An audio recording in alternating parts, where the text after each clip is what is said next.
आजच्या लेक्चरमध्ये आपण जे अणु आहे त्याची रचना नेमकी कशी आहे है ना, कारण या संदर्भात जर आपण सिद्धांत पाहिले ना तर अणूचे वेगवेगळे सिद्धांत आहेत पहा. डाल्टनचा अणु सिद्धांत आहे, त्यानंतर रुदरफोर्ड आहे, त्यानंतर थॉम्सनचा आहे, क्लम पुडिंग मॉडेल है ना. क्रम जर पाहिला आपण तर अगोदर कोण होता, डाल्टनचा अणु सिद्धांत, त्यानंतर इलेक्ट्रॉनचा शोध लावणारे थॉम्सन, त्यांचं प्लम पुडिंग मॉडेल. त्याच्या पुढचा टप्पा जर पाहिला आपण तर रुदरफोर्डचं संदर्भात बरोबर, केंद्रकीय अणुप्रारूप, आणि त्याच्यानंतर नील्स बोर बरोबर. असे आपण टप्पे अभ्यासलेले आहेत. मात्र आपल्याला या लेक्चरमध्ये तो कंटेंट समजून घ्यायचा नाही, तर ऍक्च्युअल जे केंद्रक आहे आणि अणु आहे त्याची पूर्ण संरचना आपल्याला समजून घ्यायची आहे. आता यामध्ये एक लक्षात घ्या की सपोज हा आहे अणु आणि हे आहे अणुचं केंद्रक. ओके, असं आपण कन्सिडर केलं तर आता इथे एक लक्षात ठेवायचं आहे तुम्हाला की कोण कोणी आहे हे सर्वप्रथम आपलं क्लिअर पाहिजे. बरोबर आहे का, की हे जे आहे हे अणुचं आहे केंद्रक, आणि केंद्रक जे आहे हा कसा असतो, धन प्रभारित. कसा असतो, धन प्रभारित. आणि केंद्रक धन प्रभारित असण्याचं कारण जर पाहिलं आपण तर यामध्ये दोन प्रकारचे जे आहे हे काय म्हणू आपण त्याला, की दोन प्रकारचे कण आहेत. त्यामध्ये एक कोण आहे, प्रोटॉन. कोणता आहे, प्रोटॉन. आणि दुसरे असतात न्यूट्रॉन. ठीक आहे. आता आपण जेव्हा रुदरफोर्डचा एक्सपेरिमेंट पाहिला होता, अल्फा किरणांचा जेव्हा त्यांनी मारा केला होता तर जास्तीत जास्त अल्फा कण हे काय गेले होते, सोन्याच्या पत्र्याच्या आरपार गेले होते. आणि आरपार जायचं कारण काय आहे की अणूमध्ये जी पोकळी आहे, रिकामी जागा, ती खूप जास्त असते. आता अणूचं जे जास्तीत जास्त वजन आहे ना हे कुठं एकवटलेलं असतं, त्याच्या केंद्रकामध्ये. कुठं असतं, केंद्रकामध्ये. आणि जे तीन प्रकारच्या कणांबद्दल आपण बोलणार आहोत तर त्यामध्ये जे केंद्रकामध्ये असणारे जे प्रोटॉन असतात तर हे प्रोटॉन कसे असतात, धन प्रभारित. म्हणजे यांच्यावर कोणता चार्ज असतो, धन प्रभार, म्हणजे पॉझिटिव्ह चार्ज असतो. पॉझिटिव्हली चार्ज प्रोटॉन आहे. आणि न्यूट्रॉन जे आहे हे विद्युत दृष्ट्या प्रभार रहित, म्हणजे यांच्यावर कोणत्याही प्रकारचा चार्ज नसतो. त्याला आपण इंग्रजीमध्ये काय म्हणतो, चार्जलेस किंवा न्यूट्रल. बरोबर, असं म्हणत असतो. आता यामध्ये तुम्हाला एक आणखी जी दुसरी गोष्ट लक्षात ठेवायची आहे तर ती आहे की तिसरे जे अणूच्या संदर्भात महत्वाचं जे कण आहेत ते कोण आहे, इलेक्ट्रॉन. तर इलेक्ट्रॉन जे आहेत ना तर पहा, समजा ही अणूची पहिली कक्षा, ही दुसरी कक्षा, आणि त्यानंतर ही बाहेरची काय कन्सिडर करू आपण, तिसरी कक्षा. आणि एक आणखीन एक कक्षा असते, समजा आपण चौथी कक्षा म्हणून. ठीक आहे. आता प्रत्येक काय एक नाव आहे पहा. जसं पहिली जी कक्षा आहे त्याला काय नाव आहे, के. दुसरी कक्षा आहे तिला नाव काय आहे, यम. तिसरी जी कक्षा आहे तिला आहे यम. आणि चौथी कक्षा तिला आपण नाव काय देऊ, यम. मी सध्या पूर्ण काढली नाही, फक्त एक भाग घेतला त्याचा आपल्याला समजण्यासाठी. आता हे जे तुम्हाला विशिष्ट कक्षा दिसतात तर या कक्षेमध्ये फिरणारे कोण आहेत त्या ठिकाणी, इलेक्ट्रॉन. कोण आहे, इलेक्ट्रॉन. बरोबर. तर हे जे इलेक्ट्रॉन आहे, वाटल्यास मी त्यांना या चिन्हाबद्दल पण दाखवू शकतो. ठीक आहे. आता हे इलेक्ट्रॉन जे आहे हे विशिष्ट कक्षेमध्ये परिभ्रमण करत असतात. ते स्थिर आहे का? नाही. ते इलेक्ट्रॉन सातत्याने काय होत असतात? फिरत असतात. या इलेक्ट्रॉनचा जर आपण प्रभाराचा विचार केला तर जे थॉम्सन नावाचे वैज्ञानिक आहेत आणि त्यांनी हे प्रयोगानं सिद्ध केलेलं आहे की हे जे इलेक्ट्रॉन आहेत, ओके,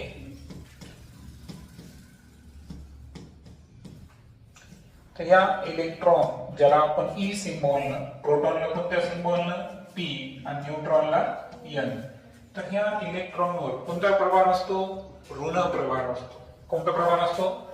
ऋण प्रभार. म्हणजे इलेक्ट्रॉन हे ऋण प्रभारी असतात हे शोधणारे शास्त्रज्ञ आहे जे थॉम्सन. न्यूट्रॉनचा शोध चॅडविक नावाच्या शास्त्रज्ञाने लावलेला आहे. तर आता हे झालं एक प्रायमरी इन्फॉर्मेशन, बरोबर.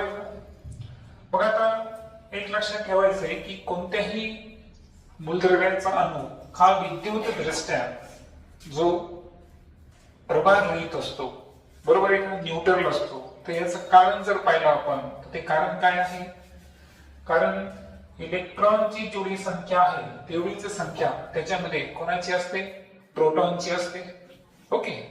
सो आता इलेक्ट्रॉन आणि प्रोटॉनची संख्या म्हणजे सारखी असणे म्हणजे काय? की जितका धन प्रभार तितकाच ऋण प्रभार. जसं की आपण एक्झाम्पल म्हणून जर कोणाचं एक्झाम्पल घेतलं आपण सोडियम, कोणाचं एक्झाम्पल घेऊ आपण? सोडियमचं एक्झाम्पल घेऊ. आता सोडियम या मूलद्रव्याचं वैशिष्ट्य जर पाहिलं आपण तर या मूलद्रव्याच्या काही गुणधर्माबद्दल आपण बोलू. तर सोडियमचा जो अणु क्रमांक आहे तो आहे 11. त्यानंतर त्याचं जे इलेक्ट्रॉनिक कॉन्फिगरेशन आहे तर ते आहे 2, 8, 1 आणि सोडियमचं जे अणुवस्तुमानांक आहे ते आहे 23. मग आता या गोष्टी आपल्याला समजून घ्यायच्या आहेत आणि यावरून तुम्हाला व्हॅलेन्सी विचारले जाऊ शकते, इलेक्ट्रॉनिक कॉन्फिगरेशन विचारले जाऊ शकतं, है ना. आता यामध्ये एक लक्षात घ्या की हा जो झेड दिसतो ना तुम्हाला, झेड म्हणजे काय? Atomic number. तर हा ऍटॉमिक नंबर काय काय रिप्रेझेंट करतो बरं? झेड म्हणजे पी आणि पी म्हणजे ई. म्हणजे याचा अर्थ जोही अणू उदासीन असेल, ज्याच्यावर प्लस किंवा मायनस चार्ज नाही, कोणत्याही मूलद्रव्याचा जर अणू घेतला आपण उदासीन असणारा, तर यामध्ये ऍटॉमिक नंबर म्हणजेच काय? प्रोटॉनची संख्या आणि इलेक्ट्रॉनची संख्या ही कशी असते? सारखी असते. जसं की आता सोडियमचं अणु क्रमांक 11 आहे, याचा अर्थ सोडियम मध्ये प्रोटॉनची संख्या पण 11 आहे आणि इलेक्ट्रॉनची संख्या पण काय आहे? 11 आहे. जितका धन प्रभार तितकाच काय आहे? ऋण प्रभार आहे. आणि म्हणून अणू जे आहे तो विद्युत दृष्ट्या काय असतो? प्रभार रहित असतो, उदासीन असतो. आता हे जे ऍटॉमिक मास नंबर म्हणजे अणु वस्तुमानांक है ना, हे काढण्याची पद्धत आपल्याला माहित पाहिजे. आता कोणताही इलेमेंट असू द्या, समजा एक्स नावाचा इलेमेंट आहे तर इथं आपण लोअर केस मध्ये काय लिहितो? त्याचा अणु क्रमांक. आणि अप्पर केस मध्ये काय लिहितो? त्याचा अणु वस्तुमानांक, बरोबर. मग आता प्रश्न असा आहे की आता आपल्याकडे आहे सोडियम. मग या सोडियम संदर्भात जर पाहिलं आपण तर ऍटॉमिक नंबर किती? त्याचा 11 आणि ऍटॉमिक मास नंबर किती आहे?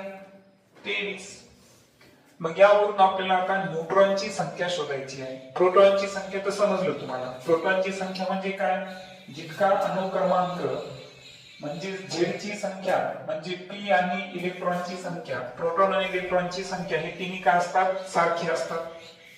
मग आता जर आपल्याला ऍटॉमिक मास करायचा असेल, अणु वस्तुमानांक, तर आपल्याला काय करायचंय बरं?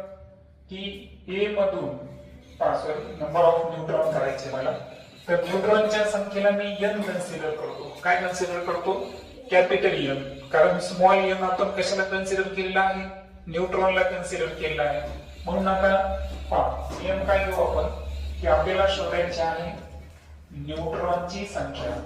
काय शोधायची आहे? न्यूट्रॉनची संख्या शोधायची आहे. मग न्यूट्रॉनची संख्या शोधत असताना कॅपिटल N जर करायचा असेल तर सांगा काय करणार आपण? जे अणुवस्तुमानांक आहे त्यामधून काय वजा करायचं आपल्याला? अणु क्रमांक म्हणजे प्रोटॉनची संख्या वजा करायची. अणुवस्तुमानांक किती आहे? 23. ऍटॉमिक नंबर किती आहे?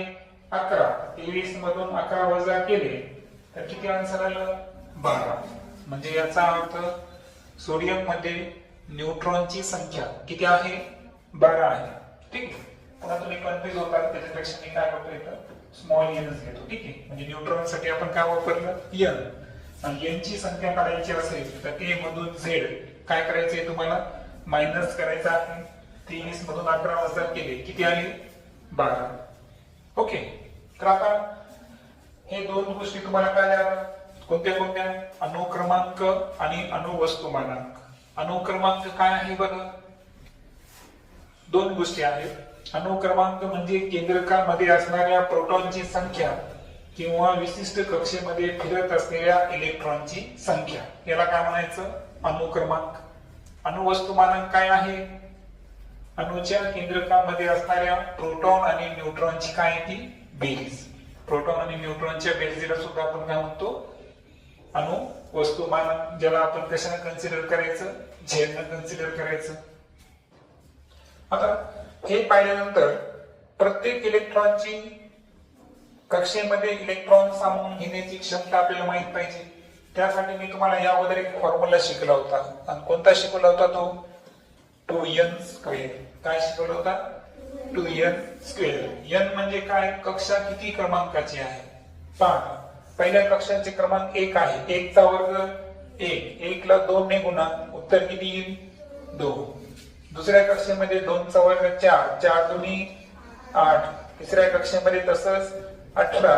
आणि चौथ्या कक्षेमध्ये इलेक्ट्रॉन सामावून घेण्याची क्षमता काय असणार? 32 असणार. बरोबर. मग आता आणि हे एक लक्षात घ्या की बोरच्या सिद्धांतामध्ये हे स्पष्ट सांगितलेलं आहे की इलेक्ट्रॉन जेव्हा लोअर ऑर्बिट म्हणजे कमी कक्षेकडून बाहेरच्या कक्षेमध्ये जेव्हा जंप करतो तर अशा वेळेस तो ऊर्जा काय करतो? शोषतो, शोषण करतो. काय करतो? ते ऊर्जा ऍब्सॉर्ब करतो, शोषण करतो. आणि जर बाहेरच्या इलेक्ट्रॉनला आत यायचा असेल तर अशा वेळेस त्याला ऊर्जा काय करावी लागते? उत्सर्जित करावी लागते. काय करावी लागते? उत्सर्जित करावी लागते. लक्षात आलं?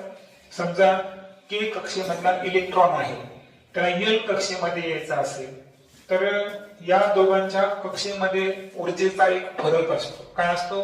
फरक असतो. जसं की एक्झाम्पल म्हणून मी काय करतो की के कक्षा आहे, के कक्षेची ऊर्जा किती आहे? 100.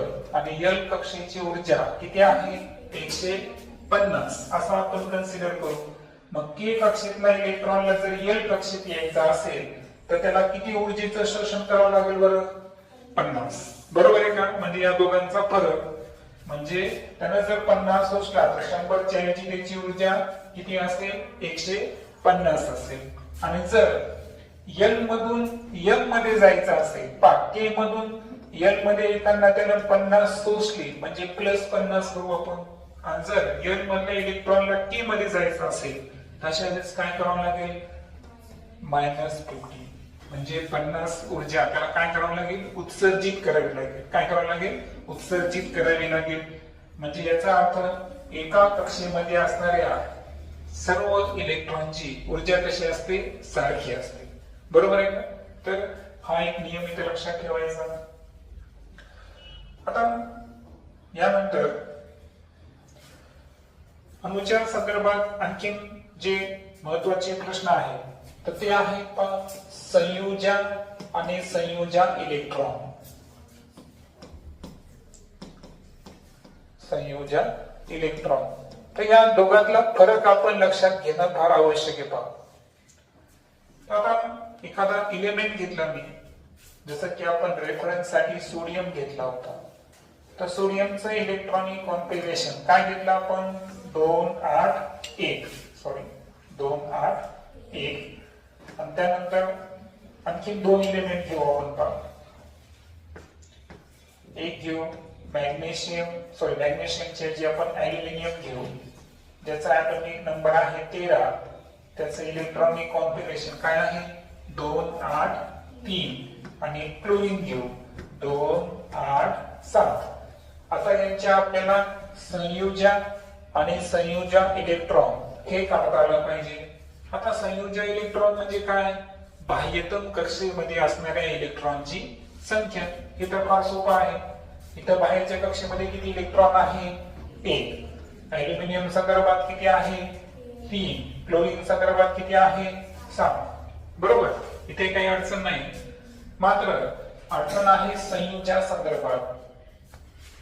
आता संयोजन काढत असताना आपण कोणता नियम लक्षात ठेवायचा बरं, की संयोजन जास्तीत जास्त किती असू शकते 4 असू शकते. त्यामुळं काय करायचं की संयोजनाचा नियम असा आहे की संयोजन आपल्याला 1 पासून जास्तीत जास्त किती पर्यंत घ्यायचे आहे 4 पर्यंत. आणि बाहेरच्या कक्षेमध्ये इलेक्ट्रॉन 4 पेक्षा जास्त झाले तर 8 मधून त्या इलेक्ट्रॉनची संख्या आपल्याला काय करायची आहे मायनस करायची. बरोबर, जसं की सोडियम मध्ये 1 आहे का 4 पर्यंत, काहीच अडचण नाही. त्याची किती घेणार आपण 1. ॲल्युमिनियमचं किती आहे 3, ती 3 घेणार. पण क्लोरीनची किती आहे बरं 7 आहे. मग 7 असल्यामुळे इथं आपण 8 वजा 7 आपल्याला करावं लागेल आणि त्याची व्हॅलेन्सी अर्थात संयोजन किती येईल 1 येईल. म्हणजे संयोजन काढत असताना बाह्यतम कक्षेमध्ये इलेक्ट्रॉन म्हणजेच संयोजक इलेक्ट्रॉन 4 पर्यंत असेल.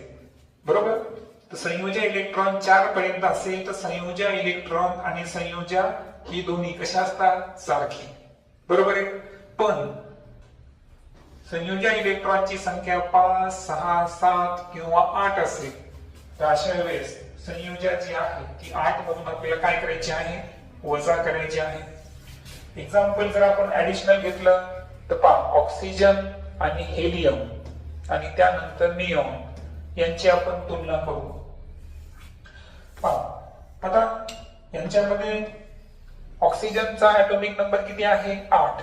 मग त्याचं इलेक्ट्रॉनिक कॉन्फिगरेशन काय आहे 2 6. हेलियमचा आहे 2च. आणि जे निऑन आहे त्याचं किती अनुक्रमांक 10 आहे. 8 10 आहे म्हणून त्याचं इलेक्ट्रॉनिक कॉन्फिगरेशन काय येतं 2 8. आता यांच्यामध्ये जर पाहिलं आपण तर संयोजक इलेक्ट्रॉन ऑक्सिजन मध्ये किती आहे 6, हेलियम मध्ये 2 आणि निऑन मध्ये 8. पण यांची जर आपल्याला संयोजक विचारली तर संयोजक विचारल्यावर आपल्याला काय करायचं आहे 8 मधून काय करायचे आहे मायनस करायचे. पण केव्हा जर 4 पेक्षा जास्त असेल तर. इथं आहे का 4 पेक्षा जास्त, ओके. मग इथं काय करणार आपण संयोजक किती झाली इथं 8 - 6 बरोबर किती येणार 2. हेलियमची संयोजक किती आहे 2 आणि निऑनची संयोजक किती आहे बाहेरच्या कक्षेमध्ये 8 आहे तर 8 मधून 8 गेलं किती येलं 0. पण आता इथं हेलियमची सुद्धा मी 0च लिहितो. हे तुमच्या समोर आता इंटरेस्टिंग गोष्ट येईल पाहू. म्हणजे एक्सेप्शन म्हणू आपण त्याला. आपण जे नियम सांगतो त्याला काही काय असतात एक्सेप्शन असतात. याचं कारण काय आहे मला सांगा. हेलियम मध्ये किती कक्षा आहे बरं 1च कक्षा आहे. आणि पहिल्या कक्षेची कमाल इलेक्ट्रॉनची क्षमता किती आहे 2. म्हणजे याचा अर्थ याचं काय आहे द्विक पूर्ण आहे. काय आहे द्विक पूर्ण आहे. आणि हेलियमचं द्विक पूर्ण असल्यामुळं त्याची जेव्हा आपण संयोजक काढणार ती संयोजक आपल्याला काय घ्यायची आहे 0 घ्यायची. काय घ्यायची 0. का कारण त्याच्यामध्ये 2 कक्षा आहे का 2 किंवा त्यापेक्षा जास्त असेल तर अष्टकाचा नियम वापरायचा. ऑक्टेट रूल काय सांगतो की अष्टक पूर्ण करण्यासाठी जी लागणाऱ्या इलेक्ट्रॉनची संख्या आहे त्याला आपण काय म्हणू संयोजक म्हणू. एक तर इलेक्ट्रॉन दिले जातील किंवा घेतले जातील. परंतु हेलियमचं द्विक पूर्ण असल्यामुळं तो इलेक्ट्रॉन देतही नाही आणि इलेक्ट्रॉन घेतही नाही. के कक्षा परिपूर्ण आहे म्हणून हेलियमची संयोजक किती ग्राह्य धरायची आपण 0च ग्राह्य धरायची. लक्षात